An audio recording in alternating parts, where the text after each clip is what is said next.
Hi everyone in American Lit, it's Dr. E and I'm here to provide an instructional video for the reading response assignment. So we're moving into week 2 at this point, and you already had a reading response that was due, so hopefully you've taken some time to look at the rubric, the assignment guidelines, but this is going to just give you some more details and information and walk you through that information. So what I'm going to do is go to D2L to show you where to find everything. If you're still not quite comfortable with how things are set up in D2L, and then I'll walk through those materials with you. So if we start at our homepage in D2L, this is what it looks like, and I'm going, as we typically will, to the content area. Once we're open here, you'll see on the left-hand side we have all of these options, and one of them is the syllabus and other materials module. So it always has my contact information and also our course syllabus. So if it ever changes, if there are ever any updates for the syllabus, I'll always post the most recent and accurate version here. But then we also have a space for rubrics and guidelines, right? So we have a discussion post rubric that'll be in a separate quick video, promise it'll be quick. And then we have the reading response guidelines as well as a template. So definitely take time to utilize the template. And then we have some other, videos and things that may be helpful to you. So first we will go ahead and look at the guidelines, right? So we can walk through those. It's, there's plenty of information here, and I'm not going to read this directly to you. I'm just going to hit on the high notes. So definitely take some time to read through it, when you have a moment. So I want you to think about the reading response assignment as something that is pushing, urging us to engage with what we read, right? So that we're not only actively engaged in the reading, we're also thinking critically, right? So if you're like me, and this is, I think, most people, if I have reading I have to get done, whether it's for our class or for work or for a project I'm doing, sometimes reading just becomes mechanical. I'm turning the pages, my eyes are going down the lines of text, but I'm not necessarily thinking through and holding on to that information, right? Because a lot of us, we have quite a bit of reading to do for however many classes we're taking or work or whatever. So reading becomes this thing we just want to check off a list. I understand that. But this is how we kind of push past that. So this is an assignment that will urge us to stay engaged and stay focused, but it also is going to ask that you develop some of your own reading strategies if you haven't done that already. So some examples would be, if you're like me, I like having the printed text, and I write in the margins and I underline and I do that kind of work because it not only helps me stay engaged as I'm reading, it also gives me points where I can flip through and go back and see what items I thought were important, or that kind of detail. So take advantage of that, or if you have the electronic version of the text, you can also do digital notes. So if you log in and look at the text, you can make notes, type those up. If you don't want to write in your print version of the book, I've had a lot of students in the past who use Post-it, so they just get a bunch of information on the Post-its and stick those on the different pages. This just helps not only with thinking about, going back and taking the quizzes, but also just making sure that you are holding on to the information instead of just letting it, go through your eyeballs and into nowhere, right? So really try to hone in on what strategy works for you. And those strategies may shift and change over time, and that's okay, right? But along with this assignment, those strategies are just meant to help you kind of focus. All right, so this is, we don't want to have to reread, so this assignment pushes us to really consider some of the topics and ideas.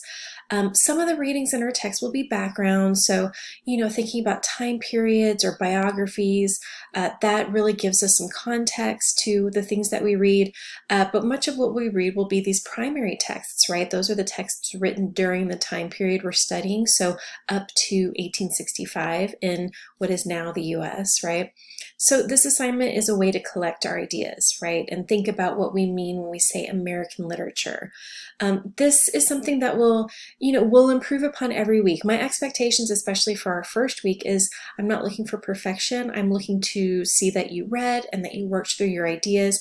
And of course, the expectations will increase every week because we will just get more and more comfortable with this kind of writing. All right, so definitely think about those reading strategies. I've put some information here, and I also highlighted a note here to Oh man, I need to stress, like, take advantage of the fact that you have a free version of the Office, the Microsoft Office suite available to you as a student, because when it comes to submitting in the assignments area of D2L, you need to upload a file, and it's easiest if that file is a Word document. And the easiest way to use all the formatting and all the features in Microsoft Word is to have the full version versus the online version that's a bit more limited. It's kind of frustrating when it comes to formatting. So having that Office suite downloaded is just going to be something that's really helpful to you as a student in the long run. It also gives you access to the most recent version of PowerPoint, Excel. Some of you may use Excel, but I would imagine PowerPoint's probably going to come in pretty handy with you as a student, if only for something like this class. Okay, so click on that link, go and take care of downloading a version of that onto your computer, your tablet, your device, whatever you're using, okay? So for each reading response, you're going to create and upload that document in the assignment area of D2L. I'll provide a template, so use the template. It baffles me how many students every semester just try to format their own documents instead of utilizing the template. While I admire that the goal there in getting it done yourself, why do that if I'm giving you a template? Especially because the default settings in Microsoft Word are so funky. It's in Calibri, it's an 11-point font, it's in multiple spacing. None of those are things in any of the writing formats. So when you think about MLA, APA, Chicago style, Turabian, whatever is required in your classes, for us it's MLA. The default for Microsoft Word, none of those things are used in any formatting style. So I'm giving you a template that is 12-point font, Times New Roman, double spaced. It has an area for the heading and the header. So all you need to do is fill that information in. So why not take advantage of it? But in order to download it and be able to type in the template, you have to have a version of Word. See how it all comes? I'm trying to make it easy for everything to come together here. So you're going to follow MLA formatting guidelines for sure. And then for each entry, you'll need a week number. So this week, it's week number 2. You'll need the text title for whichever reading that week you're responding to in this assignment. And you need the author's name. I put here that, for the background information, so if we're thinking about the biography of Phyllis Wheatley, Wheatley didn't write her own biography, right? We have a lot of kind of background information written by our text editors, right? So biographical details, the intro chapter that we read last week, those are all written by current authors and readers and, people who are writing in our book. These biographies are not written during, the 1800s. So we need to make sure that we're giving credit to somebody when we're reading some of that background information. And for our purposes, just use Greenblatt. He is the main overall editor of our text. I'm double checking that for some reason. It's making me nervous because it may actually be Levine. Yes, I'm sorry, it's Levine. So I'll update that and save it there. I was wondering. Greenblatt is for British literature. So just give credit to Levine for any of the biographical details and background. And for formatting while using our anthology, our text is considered an anthology, we need to put text titles in quotation marks. So whether it's the biography of Phyllis Wheatley, which would just be Phyllis Wheatley in quotation marks, or a title of her poem would be in quotation marks, or the title of Pontiac's reading from this week. So make sure that you're setting those off the page in MLA formatting, because those quotation marks really indicate to your audience that you are referencing a title, right? So below this information, you're going to answer the prompt, right? And every prompt will be a little bit different. And what I really want to emphasize to you that this is not something that should be considered a formal essay. Sometimes folks get a little nervous when it means uploading a document and submitting it in the assignments area. They get panicked, like, oh, this is a formal essay. We're actually typing it up and submitting it. I don't want you to think of it that way. Yes, I think it needs to be revised and edited, and it needs to go through Grammarly or the spell and grammar check features in Microsoft Word or whatever tools you use to help with that. But I still see it as a discussion post, just submitted in a different way. The only reason I ask you to upload your document in the assignments area is so that I can give you direct inline feedback, meaning I can't necessarily do that in the discussion post. I can't go in line by line and say, oh, hey, maybe, we want to avoid using this language, or hey, you had a really great sentence explanation here.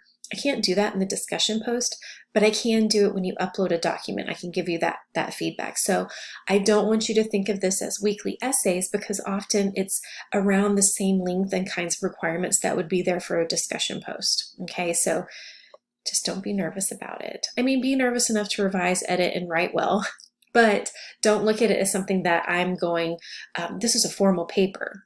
It's not, okay? All right, so below the information that's required, right, you're going to answer the prompt, and then, I put here just reminders. It's like something we would submit in the discussion area. Finally, you're going to choose a quote, right? Yes, you're going to need to put some sort of phrasing and quotes to support your ideas, typically within the prompt that I offer every week. But I want you to then go back and choose an overall quote that you believe is important and connected to the overall reading. So it needs to be in, following MLA guidelines, and you need to explain its relevance, right? So, for this week, to give you the example, you're going to be writing for the reading response about the Native American or Indigenous peoples who we're reading this week. The quote can come from the background text provided by Levine, our editor, or it can come from the text, spoken by Pontiac, or the text spoken by the Cherokee women. You just need to identify where that quote is found, and then offer your explanation of why is it relevant to all of these readings? How does it connect? So you're always going to have a quote that you need to then go and explain, okay, in addition to just answering a general prompt for whatever week it is. Okay, if you scroll down, there's a very general kind of grading rubric. So if you're searching for an A or a high B, you want to stay within these guidelines, which means, show that you're understanding the author's ideas. If a summary is asked for, it is clear, it's well written. Your response is, offering some critical thinking. And then the quote is explained and present. Okay, so those are the basics of the assignment, but I also want to cover the template, right? So something that you should definitely utilize when thinking about this assignment. It is posted in D2L, and it just looks like this. It's just an MLA document set up following MLA guidelines, and all you do is download it and then, go in and type your own information here, put the English course. You can leave Dr. E here. You're going to have some professors who want a very formal, mention of their name, but Dr. E is fine for me. Put the due date here, and then you'll put the week number, so just delete that. You'll put the title in quotation marks, the author's name. There may be multiple titles and multiple names, so think about this week. We're going through a lot of people. And then just to get in the habit, we want to always have a header with the page number. So to get up here, we just double click. Then it will highlight, and you put your name in here, and then double click outside of there. A lot of times people manually type in their last name. Please don't do that. That will ruin the formatting of the page. It's set up in a way where Microsoft Word will do the page numbers for you. So that's why it's kind of grayed out. You can't just easily type in there. So just take advantage of the way that this template is set up. And I'm always going to offer templates for the different assignments. So that's the just kind of general idea, connected to the assignment of reading responses. If you have any questions as you start working through this week or any week's assignment, just reach out, let me know, or you can always post in the Q&A area of our discussion board. If you have that question, chances are other students are going to have it as well, so you can help them out by posting there. But if you're not comfortable with that, it's okay. Just reach out to me. All right, on to the next video. See you there.